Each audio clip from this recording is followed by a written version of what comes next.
அம்மா, பேரோடும் புகழோடும் வாழ்ந்த நம்ம குடும்பத்துக்கு உன்னால கலங்க ஏற்பட்டிருக்க. அதை துடைக்க வேண்டியது என் கடமை இல்லையா?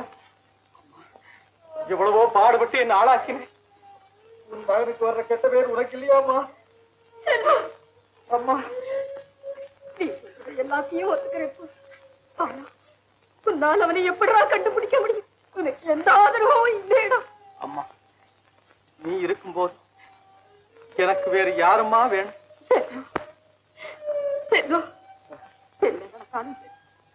இனிமே நீதி தவறாது. உயிரை கொடுத்தாலும் உண்மையை கண்டுபிடிச்சு நிரபராதிங்கிற பெயரோடு திரும்பி வாப்பா. பிறவியில் எவனும் பிழைகளை சுமந்தே வாழ்க்கையை தொடங்கவில்லை. பின்பு அவனிடம் வளர்ந்த குறைகளை சொன்னால் வார்த்தையில் அடங்கவில்லை.